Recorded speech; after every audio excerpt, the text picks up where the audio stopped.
Hello world! In this tutorial we're going to learn how to create this image reflection effect using only CSS on one single div. Let's get into it.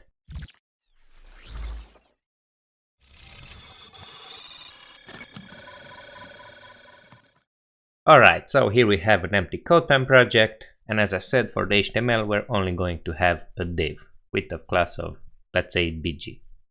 And now we can style that div. We're going to add a background image. I have here an image from Unsplash. Next, let's set a width and a height so we can see the image appearing. Width 80 viewports width and height something like 60 viewport heights. Like that, and now we can see the image appearing. Let's resize it so we can see it better. Background size will be cover. And apply background repeat, no repeat. Like that. Okay. Now let's center it in the middle of the screen. With margin 50 pixels from the top and auto, we push it a little down.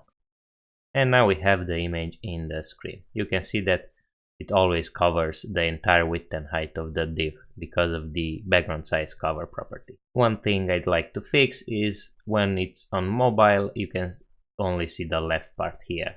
And that's because by default the background position is left top.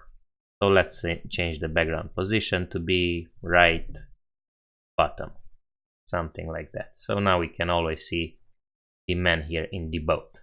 Okay, we can also have a box shadow for some effect. Box shadow 0, 20 pixels, 45 pixels, and a black with a little bit of opacity. Perfect. Now to create the reflection image, we're going to use the after selector. So let's do that. Background after, and here we can use these same properties on the image, but instead of using the background image be the URL, we can use the inherit property. And this is useful because we might want to change in the image and we only do it in this place. We need also the content to be set on the after and before pseudo elements, so let's set it to an empty string, and also the width and the height will be inherit, so that we don't worry if we change the width and the height here. Okay, we're almost done.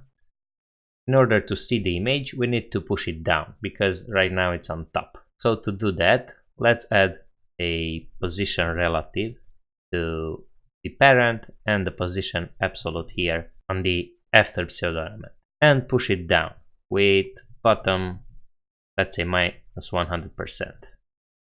Okay, now you can see that it appeared. What we have to do now is to rotate it 180 degrees. And we can do that by using the transform property. So transform, rotate x 180 degrees.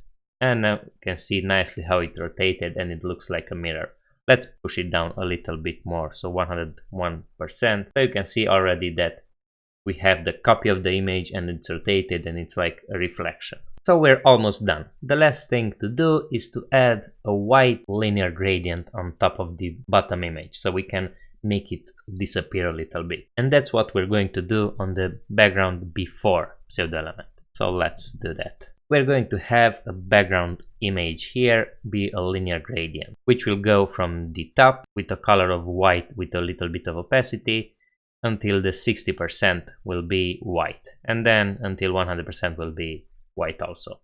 So you will be able to see that effect. We just need to add a couple of more properties.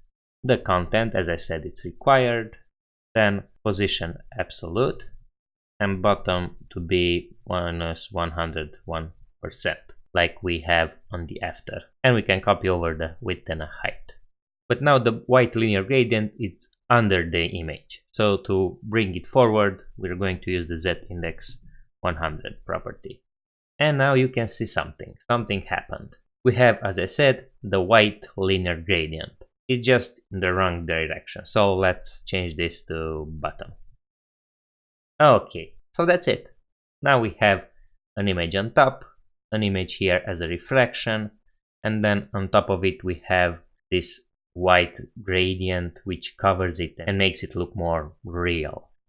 Thank you for watching. If you liked it, give it a like, subscribe if you want to see more content like this, and I'll see you in the next tutorial. Have a great day. Bye.